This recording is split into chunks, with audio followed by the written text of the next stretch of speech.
ये स्टूडेंट्स, हम पढ़ रहे थे various theories and concept of the democracy. Various theories में हमने पढ़ा था कि जो सबसे पहले प्लूरिस्टिक थ्योरी पढ़ी थी हमने, ठीक है। उसके बाद हमने पढ़ी थी द एलास्टिक थ्योरी और the concept of the democracy. तो उसमें एलास्टिक थ्योरीज में जो बड़े बहुजन जो होते हैं उनके हाथ में सत्ता होती है। फिर हमने मार्क्सिस्ट थ्योरी पढ़ी थी। द मार्क्सिस्ट थ्योरी में हमने पढ़ा था कि इसको देने वाले थे द कार्ल मार्क्स ने ये थ्योरी दी थी और उनका मानना था ये जो है unique form of the democracy है, ये एक डेमोक्रेसी की एक अलग फॉर्म है, ठीक है। और वो मार्क्स और एंजल्स उनके जो अनुयायी थे, दोनों ने मिलकर के इस थ्योरी को दिया था। तो ये मानते हैं कि the root elements of the Marxist theory is visible in the belief of the Karl Marx and Engels। इन्होंने ये जो जिसकी जो रूट है, हम कह सकते हैं मुख्य रूप से इस थ्योरी को देने वाले थे कार्ल मार्क्स और उसके जो साथी थे फ्रेडरिक एंजल्स, ठीक है। उन्होंने दिया था कि समाज में दो वर्ग होते हैं, एक पूंजीपति वर्ग और एक पूंजीहीन वर्ग, यानी इसके पास सत्ता होती है, पैसा होता है, और एक गरीब वर्ग होता है। तो समाज में हमेशा पूंजीपति शासन करते हैं।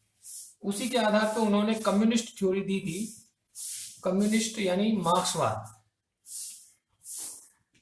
कम्युनिस्ट थ्योरी यानी मार्क्सवादी जो विचार है वो दिया था कार्ल मार्क्स ने, ठीक है। तो थ्योरी को आप नेक्स्ट क्लासों में, बड़ी क्लासों में हम पढ़ेंगे। नेक्स्ट है सोशलिस्ट थ्योरी। पांचवी जो थ्योरी है the socialist theory. The socialist theory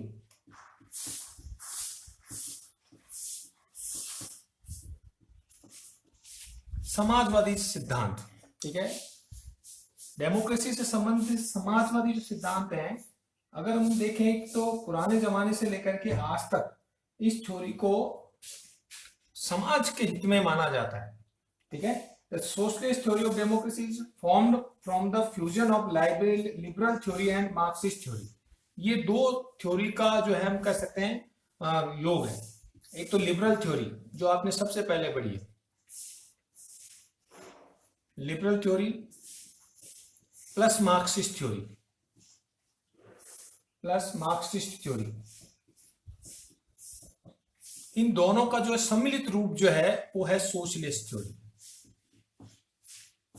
यानी उदारवादी लोकतंत्र और मार्क्सवादी लोकतंत्र, मार्क्स जो सिद्धांत है, इन दोनों सिद्धांतों का जो योग है वो सोशलिस्ट थ्योरी है, ठीक है। This type of democracy aim to achieve once political freedom. ये सबसे ज्यादा जोर किस पे देती है? पॉलिटिकल फ्रीडम पे, पॉलिटिकल फ्रीडम पे।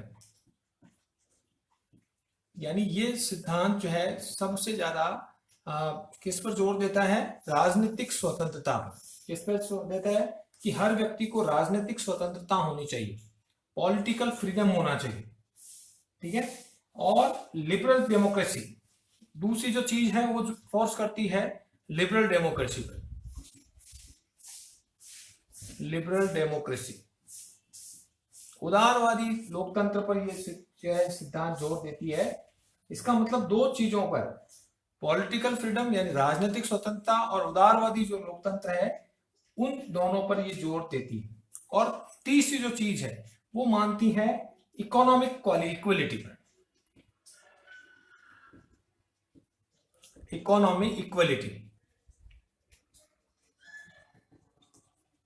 ये तीसरी जो चीज है वो आर्थिक समानता पर जोर देती है। यानी समाजवादी सिद्धांत के अनुसार कोई भी व्यक्ति गरीब नहीं होना चाहिए, यानी समाज में गरीब और अमीर का जो अंतर है, जो रिचेस्ट और जो पुअरेस्ट हैं, उन दोनों का जो डिफरेंस है वो खत्म हो जाना चाहिए, ठीक है। तो ये तीन बातों पर जोर देती है। कौन सी? एक तो लिबरल डेमोक्रेसी पर, पॉलिटिकल फ्रीडम यानी राजनीतिक स्वतंत्रता, हर व्यक्ति को देश की पॉलिटिक्स में भाग लेने की छूट, अनुमति मिले, और इकोनॉमी इक्वलिटी पर, यानी आर्थिक रूप से गरीब और अमीर का अंतर कम होना चाहिए। तो कैसे करेंगे? इकोनॉमी इक्वलिटी पॉसिबल नहीं है, लेकिन कैसे लाई जा सकती है? कि जो संपन्न वर्ग है, जो रिचेस्ट पुअर है, उन पर टैक्स लगा करके और उस टैक्स को गरीब वर्गों पर या जो पुअरेस्ट लोग हैं उनको पर उसको खर्च किया जाए, ठीक है। तो ये इस तरह इकोनॉमिक इक्वलिटी लाई जा सकती है, ये मानना है सोशलिस्ट थ्योरी का, कि अगर एक वर्ग अमीर है और एक वर्ग गरीब है, ये जैसे बड़ी लाइन है अमीर वर्ग पर है, छोटी लाइन गरीब है, तो अगर इन दोनों को इक्वल कैसे किया जाए, तो या क्या किया जाए कि अगर इससे जो इस लाइन को बड़ा करके जो है इस लाइन को कम करके और इस लाइन को या तो इक्वल ये कर दो, या फिर क्या किया जाए छोटी लाइन को बराबर जो है दूसरे के इक्वल कर दिया जाए। इसका मतलब जो गरीब वर्ग है उनको इस तरह के फायदे दिए जाएं, इस तरह के जो है विभिन्न तरीके से जो है विभिन्न प्लानिंग करके और उसको जो है गरीब वर्गों को समाज के इक्वल लाया जा सकता है। तो ये सोशलिस्ट थ्योरी जो है वो किस पर जोर देती है, पॉलिटिकल फ्रीडम पर, राजनीतिक स्वतंत्रता पर देती है, लिबरल डेमोक्रेसी पर, उदारवादी लोकतंत्र पर देती है, और सबसे बड़ी बात ये जो फोर्स करती है इकोनॉमिक इक्वलिटी पर फोर्स करती है। ठीक है, तो ये मार्क्सवादी और उदारवादी दोनों का सम्मिलित जो है फॉर्म है सोशल डेमोक्रेसी या सोशल थ्योरी। ठीक है, तो the form of democracy on which the socialist theory of the democracy emphasizes upon a commonly known as democratic socialism। इन तीनों का अगर योग हो जाएगा तो वो कहलाएगा डेमोक्रेटिक सोशलिज्म। डेमोक्रेटिक सोशलिज्म अगर जिस देश में पॉलिटिकल फ्रीडम होगी, राजनीतिक स्वतंत्रता होगी, लिबरल डेमोक्रेसी उदारवादी लोकतंत्र होगा और इकोनॉमिक इक्वलिटी होगी, गरीब अमीर का अंतर कम हो जाएगा, तो ऐसी फॉर्म को हम क्या कहेंगे, इसको कहेंगे डेमोक्रेटिक सोशलिज्म, यानी जो है गणतंत्रवादी समाजवाद। ठीक है, तो इस तरह की जो हमने थ्योरी 5 तरह की थ्योरी हमने पढ़ी थी और उसमें हमने चर्चा की थी प्लूरलिस्टिक थ्योरी है, उसके बाद सबसे पहले लिबरल थ्योरी है, ठीक है, और उसके बाद प्लूरलिस्टिक थ्योरी है, एलिस्टिक थ्योरी है, मार्क्सिस्ट थ्योरी है और सोशलिस्ट थ्योरी। ये सारी थ्योरी अलग अलग विद्वानों ने दी। तो ये लोकतंत्र को किस रूप में देखते हैं इसके संबंध में उन्होंने अपने अपने विचार इन 5 थ्योरीज में दिए हैं। तो ये हो गए पेरिस थ्योरी और कंसेप्ट। आपको इनमें से ज्यादातर जो है एक एक दो दो विचारकों के नाम याद रखने हैं कि भाई ये थ्योरी किसने दी थी, मार्क्सिस्ट थ्योरी किसने दी थी या प्लूरलिस्टिक थ्योरी किसने दी थी। ठीक है, नेक्स्ट अपन अगर एक बात करें नेक्स्ट पढ़ेंगे kinds of democratic governments. Kinds of democratic government,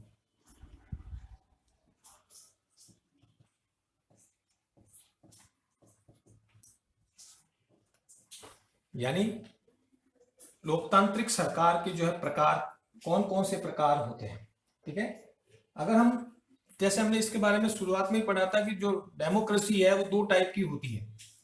democratic government 2 type की होती है, एक को हम कहते हैं डायरेक्ट डेमोक्रेसी, डायरेक्ट कह दो या प्योर डेमोक्रेसी कह दो, प्योर डेमोक्रेसी।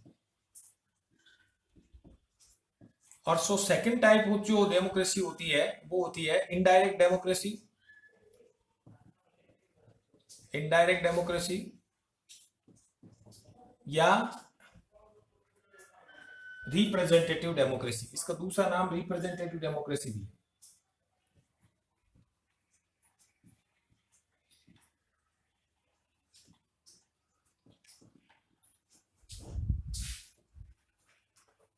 Representative democracy. ठीक है, तो कितने टाइप की डेमोक्रेटिक गवर्नमेंट या लोकतांत्रिक सरकार 2 तरह से होती है। दोनों में अगर लोकतंत्र है तो लोकतंत्र 2 तरीके से काम करता है, एक तो डायरेक्ट डेमोक्रेसी यानी सीधा प्रत्यक्ष रूप से लोकतंत्र, और दूसरा इसको बोलते हैं अप्रत्यक्ष रूप से लोकतंत्र, डायरेक्ट डेमोक्रेसी और इनडायरेक्ट डेमोक्रेसी। डायरेक्ट डेमोक्रेसी को प्योर डेमोक्रेसी बोलते हैं।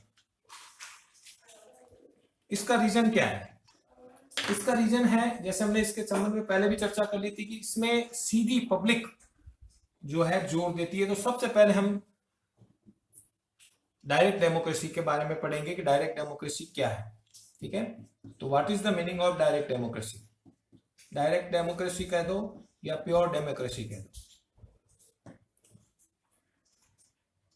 अगर डायरेक्ट डेमोक्रेसी का मतलब होता है जनता खुद डायरेक्ट रूप में जो है वो शासन चलाती है। ठीक है, छोटे जो देश होते हैं जहां की 1 लाख 2 लाख 5 लाख की जनसंख्या वाले जो देश हैं उन देशों में डायरेक्ट डेमोक्रेसी पॉसिबल है। उसका रीजन क्या है कि जनता खुद शासन कैसे चलाएगी, जनता खुद शासन करेगी, इसका मतलब जितने भी डिसीजन है देश के सरकार चलाने के, उसमें सारी पब्लिक इकट्ठी होकर के और फिर जो है गवर्नमेंट के रूप में डिसीजन लेती है। ठीक है, तो अगर हम देखें तो कौन कौन से देशों में डायरेक्ट डेमोक्रेसी है, तो सबसे पहले तो आपको याद रखना है कि how many types of the democratic government, लोकतांत्रिक सरकार कितने प्रकार की होती है। तो there are two types of the democratic government, यानी दो तरह की लोकतांत्रिक सरकार दो तरह की होती है।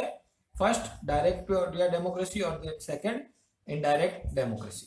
ठीक है, यानी प्रत्यक्ष या शुद्ध लोकतंत्र और अप्रत्यक्ष या प्रतिनिधियात्मक लोकतंत्र। रिप्रेजेंटेटिव मतलब होता है प्रतिनिधि, इसमें प्रतिनिधि के माध्यम से शासन किया जाता है। ठीक है, अब डायरेक्ट डेमोक्रेसी का मीनिंग क्या है? In the direct democracy the public itself directly, public rule जो है पब्लिक डायरेक्ट रूल करती है। ठीक है, गवर्नेंस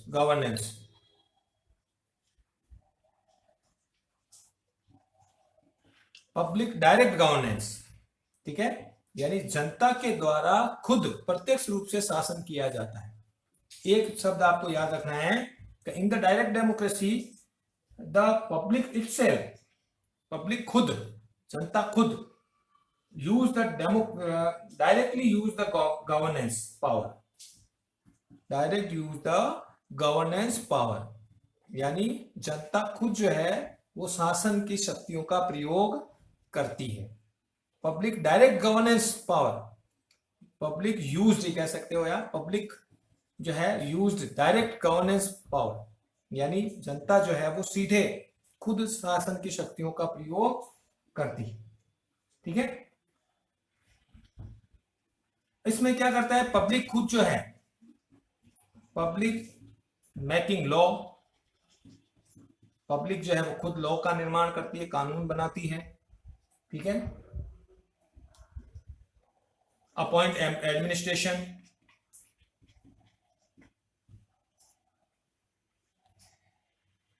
अपॉइंट एडमिनिस्ट्रेशन,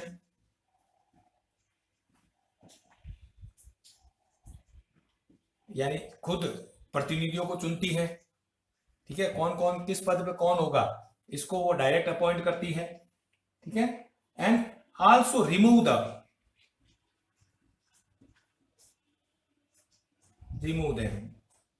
तो पब्लिक क्या करती है खुद, जैसे मैंने उदाहरण दिया था कि स्विट्जरलैंड जैसे देश है, अगर आपको पूछा जाए कि वर्तमान में डायरेक्ट डेमोक्रेसी कहां पर है छोटे देशों में, ठीक है, तो स्विट्जरलैंड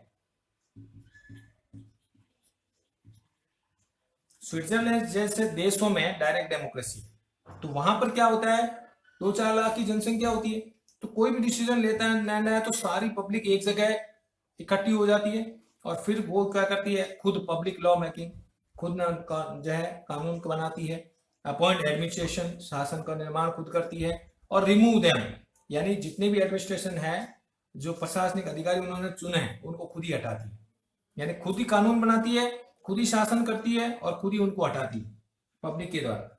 वो कोई रिप्रेजेंटेटिव नहीं भेजती, खुद शासन करती है। ठीक है, तो इसको हम कह सकते हैं डायरेक्ट डेमोक्रेसी या प्योर डेमोक्रेसी, क्योंकि लोकतंत्र में प्योर जनता के हाथ में शासन होना चाहिए, और इस टाइप की डेमोक्रेसी में पब्लिक के हाथ में, खुद के हाथ में शासन होता है। ठीक है, एक डेफिनेशन दी है इसके बारे में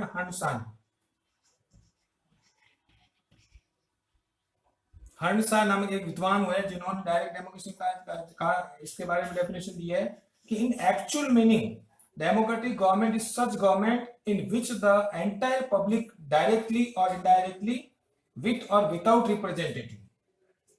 ठीक है, इसमें इस टाइप के शासन में क्या करता है पब्लिक खुद जो है क्या करती है डायरेक्ट शासन करती है। ठीक है, डायरेक्टली और इनडायरेक्टली इसमें पब्लिक क्या करती है, या तो डायरेक्ट शासन करती है या इनडायरेक्ट शासन करती है। ठीक है, और विथ और विदाउट रिप्रेजेंटेटिव, इसमें किसी तरह का प्रतिनिधि नहीं होता है। तो प्रतिनिधि हो भी सकता है लेकिन उस प्रतिनिधि को चुनती कौन है, जनता। भाई एक निर्धारित टाइम के लिए ये काम तुम्हें करना है, ये सड़कें तुम्हें बनानी है, ठीक है, ये रोड लाइट्स तुम्हें बनानी है, ये सही करनी है। तो इस तरह पब्लिक क्या करती है, खुद डायरेक्ट या इनडायरेक्ट रूप में शासन करती है। और पब विद और विदाउट रिप्रेजेंटेटिव, इसमें प्रतिनिधि हो भी सकते हैं और नहीं भी हो सकते। ठीक है, तो उसमें ये हंसा ने इसकी डेफिनेशन दी है, use the power of governance. इसमें पब्लिक ही क्या करती है, पावर ऑफ गवर्नेंस यानी खुद शासन को जो है, शासन का जो है पावर शक्तियों का प्रयोग करती है। ठीक है, हंसा view is directly applicable of democracy. इसने हंसा ने ये कहा, माना है कि ये इसमें पब्लिक डायरेक्टली जो है क्या करती है, अब एप्लीकेबल ऑफ डेमोक्रेसी, शासन में जो है खुद काम करती है। ठीक है, this type of democracy form of the governance was found in the towns of the state of ancient Greek. अब इसलिए आपको पूछा जा सकता है कि डायरेक्ट डेमोक्रेसी होती क्या, डायरेक्ट डेमोक्रेसी किन किन कहां पर है। तो डायरेक्ट डेमोक्रेसी की अगर हम बात करें तो वर्तमान में डायरेक्ट डेमोक्रेसी जो है, अगर एंशिएंट रूप में देखें, पुराने समय में ये डायरेक्ट डेमोक्रेसी कहां थी, तो एंशिएंट ग्रीक, पुराने जमाने में ग्रीक कहा जाता था यूनान को। तो यूनान के कुछ देशों में, कुछ स्थानों पर इस प्रकार की डायरेक्ट डेमोक्रेसी थी। और at a present time it found only in a few cantons of the Switzerland. और वर्तमान में ये कहां पर पाई जाती है, फ्यू कैंटन, कैंटन्स बोलते हैं स्टेट को। वर्तमान में जैसे हमारे राज्य होते हैं राजस्थान, गुजरात, वैसे ही स्विट्जरलैंड में कैंटन्स होते हैं, प्रीवियंस जिसको बोलते हैं।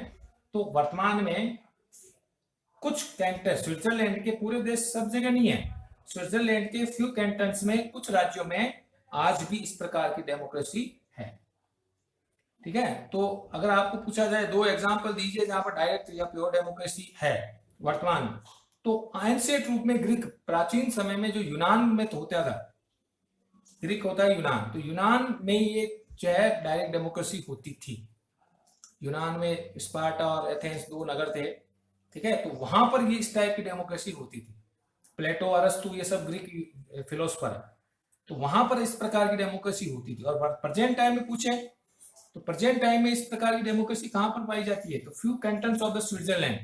स्विट्जरलैंड एक देश है वर्तमान में, उसके कुछ राज्यों में, कुछ कैंटन्स में आज भी डायरेक्ट डेमोक्रेसी पाई जाती है। ठीक है, तो ये आपको दो एग्जांपल देने हैं। तो अब इसमें कहां पर पॉसिबल हो सकती है, जहां पर पॉपुलेशन कम, जनसंख्या कम। भाई अगर भारत जैसे करोड़ों लोगों को एक जगह एकत्रित करना है तो कहां पर पॉसिबल है, संभव नहीं। ठीक है, तो छोटे जनसंख्या वाले देश में इस प्रकार की डेमोक्रेसी को पॉसिबल किया जा सकता है। ठीक है, it possible in only small state. इसकी पॉसिबिलिटी कहां है, कहां पर ये हो सकता है ऐसा, पॉसिबल इन स्मॉल स्टेट, ये स्मॉल कंट्री कह सकते हो, और फ्यू पॉपुलेशन, या हम कह सकते हैं लेस पॉपुलेशन, लेस पॉपुलेशन, जहां पर कम जनसंख्या है और छोटे देश हैं, छोटे राज्य हैं, तो वहां पर ये जो है डेमोक्रेसी पॉसिबल है। आपसे पूछा जाए कि which condition is the F of preferred for the direct democracy, तो कौन से कंडीशन या कौन सी जो है स्थिति में डायरेक्ट डेमोक्रेसी पॉसिबल है, तो आपको याद रखना है कि possible in only small state, जहां पर छोटे राज्य हैं, और लेस पॉपुलेशन, जहां पर जनसंख्या कम है। ऐसे देशों में ही डायरेक्ट डेमोक्रेसी पॉसिबल है। ठीक है, पर प्रेजेंट टाइम हम देखते हैं कि सारे देश बहुत लाखों जनसंख्या, करोड़ों जनसंख्या वाले देश हैं, तो वहां पर डायरेक्ट डेमोक्रेसी पॉसिबल नहीं। इसलिए हम कह सकते हैं डायरेक्ट डेमोक्रेसी केवल कुछ स्टेट में ही है, स्विट्जरलैंड के, और प्राचीन रूप में ग्रीक है। वर्तमान में लगभग सभी जगह इनडायरेक्ट डेमोक्रेसी ही पाई जाती है। ठीक है, तो अब सेकंड बात करते हैं हम, ये हो गई डायरेक्ट डेमोक्रेसी, इसके बारे में चर्चा कर ली हमने कि इसमें इसकी स्पेसिफिकेशन क्या होती है कि public use direct governance power, जनता सीधा शासन की शक्तियों का प्रयोग करती है। ठीक है, तो क्या पब्लिक कैसे करेगी, पब्लिक मेकिंग लॉ, पब्लिक खुद लॉ बनाती है, अपॉइंट एडमिनिस्ट्रेशन, खुद शासन, लोग जो काम करने वाले लोगों को चुनती है पब्लिक खुद। ठीक है, वो कौन क्या काम करेगा, और रिमूव देम, और पब्लिक एडमिनिस्ट्रेशन को हटा भी थी। यहाँ पर कोई एमएलए एमपी नहीं होता है, यहाँ पर पब्लिक खुद सबको काम करने के लिए अपॉइंट करती है और इसे हटाती है। ठीक है, तो हंसा ने किसकी डेफिनेशन दी थी, फिर हमने बात की थी कि वर्तमान में डायरेक्ट डेमोक्रेसी कहां पर है, पॉसिबल है, कहां पर है। तो एंशिएंट ग्रीक, पुराने यूनान के देशों में था, यूनान में था कुछ, यूनान में दो शहर हुआ करते थे, एथेंस और स्पार्टा, जहाँ के प्लेटो और अरस्तु थे। तो वहां पर ये इसी तरह की डेमोक्रेसी होती थी। और वर्तमान में अगर पूछा जाए तो कहां पर है डायरेक्ट डेमोक्रेसी, तो few cantons of Switzerland, Switzerland के कुछ स्थानों पर, कुछ स्टेट में ये पॉसिबल है। तो ये हो गया आपके डायरेक्ट डेमोक्रेसी। सेकंड बात करते हैं हम इनडायरेक्ट डेमोक्रेसी या रिप्रेजेंटेटिव डेमोक्रेसी। वर्तमान में दुनिया भर में सभी स्थानों पर इसी टाइप की डेमोक्रेसी पाई जाती है। इनडायरेक्ट डेमोक्रेसी कह दो या रिप्रेजेंटेटिव डेमोक्रेसी कह दो। रिप्रेजेंटेटिव डेमोक्रेसी कह दो, इसको अप्रत्यक्ष लोकतंत्र या प्रतिनिधियात्मक लोकतंत्र कह सकते हैं। ठीक है, तो हमने पढ़ा है कि वर्तमान में दुनिया के सभी देश लगभग बहुत ज्यादा बड़ी देश, क्षेत्रफल में भी बहुत बड़े होते हैं, एरिया के दृष्टि से और पॉपुलेशन की दृष्टि से भी बहुत बड़े होते हैं। तो वहां पर डायरेक्ट डेमोक्रेसी तो पॉसिबल नहीं, इसलिए दुनिया के लगभग सभी देशों में कौन सी टाइप की डेमोक्रेसी होती है, इनडायरेक्ट डेमोक्रेसी। तो in the modern time indirect और representative democracy is found in the almost all over the democratic state. वर्तमान में दुनिया के सभी देशों में इनडायरेक्ट डेमोक्रेसी या रिप्रेजेंटेटिव डेमोक्रेसी ही फाउंड होती है, पाई जाती है। In this time, public does not use the power of governance directly. Public does not use the direct, does not use the power of government. Power of government. तो इसकी क्या definition, specification है कि public ज्यादा सीधी जो है use नहीं करती है सरकार के शासन की शक्तियों का, बल्कि क्या करती है, किसके माध्यम से करती है, रिप्रेजेंटेटिव के माध्यम से करती है।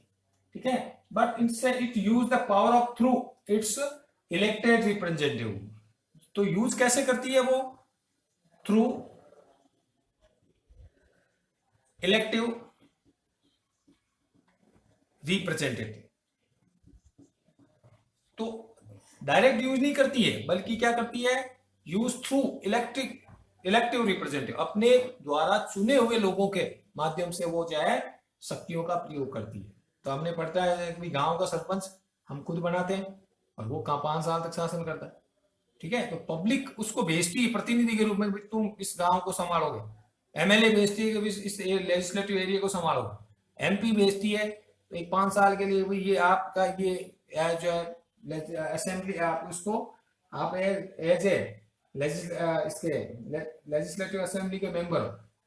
ठीक है, या आप जो है मेंबर ऑफ पार्लियामेंट हो, पार्लियामेंट का सदस्य बन के व्यक्ति है और वो एक निर्धारित यूज तक जो है काम। तो पब्लिक कैसे यूज करती है, थ्रू इलेक्टिव रिप्रेजेंटेटिव, चुने हुए प्रतिनिधियों के माध्यम से शासन करती है। ठीक है, तो इस प्रकार इनडायरेक्ट डेमोक्रेसी में पब्लिक डायरेक्ट यूज नहीं करती है गवर्नेंस का, बल्कि अपने इलेक्टिव रिप्रेजेंटेटिव के माध्यम से शासन करती है। ठीक है, एक विद्वान हुए जे.एस. मिल, जो सबसे बड़े समर्थक हैं इसके इनडायरेक्ट डेमोक्रेसी के। उन्होंने इसकी डेफिनेशन क्या दी है, इनडायरेक्ट और representative democracy such system in which the entire population of a large part of population used to the power of governance। इस टाइप के शासन में एक बहुत बड़े भाग में जनता क्या करती है, एक प्रतिनिधि को चुनती है। Part of population use the power of governance, जनता का बहुत बड़ा भाग शासन की शक्तियों का प्रयोग करता है। थ्रू इट्स रिप्रेजेंटेटिव, किसके माध्यम से, अपने प्रतिनिधियों के माध्यम से। एक रिप्रेजेंटेटिव अपने प्रतिनिधियों के माध्यम से वो शासन करती है। ठीक है, और through its representative whom it elect from the time to time, उनको क्या करती है, वो इलेक्ट करती है टाइम टू टाइम। जैसे इंडिया में 5 साल के लिए हम जो है एमपी चुनते हैं, एमएलए चुनते हैं। ठीक है, तो क्या करेंगे, वो अपने रिप्रेजेंटेटिव को चुनेगी टाइम टू टाइम। 5 साल हो गए, फिर नए चुनाव होते हैं, फिर नए रिप्रेजेंटेटिव को भेजती, फिर चुनाव 5 साल हुए, फिर उसको भेजती। इससे बीच में उसको हटाने के भी अधिकार है। ठीक है, तो other scholars have given indirect definition just as a Mill. बाकी विद्वानों ने भी इसी प्रकार की परिभाषा दी। तो एक बार टाइम से हम जो है डेमोक्रेसी को, ये हमने जो है पढ़ ली डेमोक्रेसी की, इनडायरेक्ट डेमोक्रेसी इस टाइप की। आप लोग इसमें 2-3 डेफिनेशन आपको याद रखनी है। तो ये हो गए डायरेक्ट और इनडायरेक्ट डेफिनेशन। अब इसकी डेमोक्रेसी की डेफिनेशन दी है कुछ विद्वानों ने, डेफिनेशन ऑफ डेमोक्रेसी। तो इसमें से आपको 2 डेफिनेशन याद रखनी, ठीक है। एक तो आपको याद रखनी ये, democracy is the system of government in which most part of a nation is the ruler. Professor dicey, professor dicey.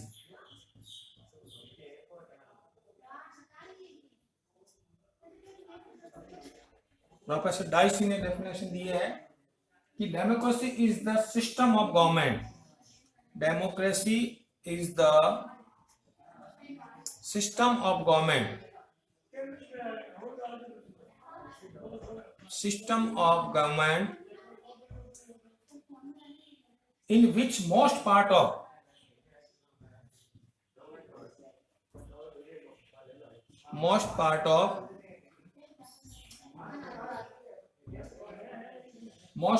nation is ruler,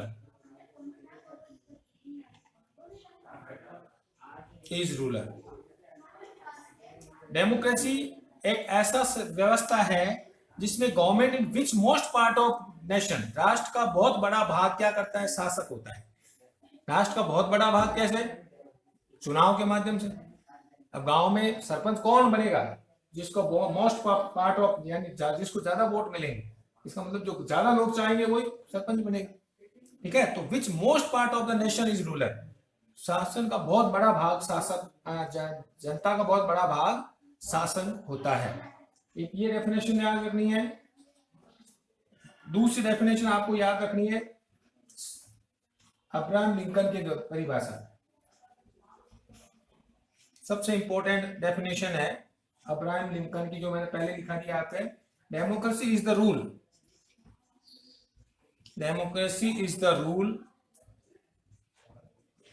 democracy एक ऐसा शासन है of the people, of the people, for the people, for the people and by the people, and by the people.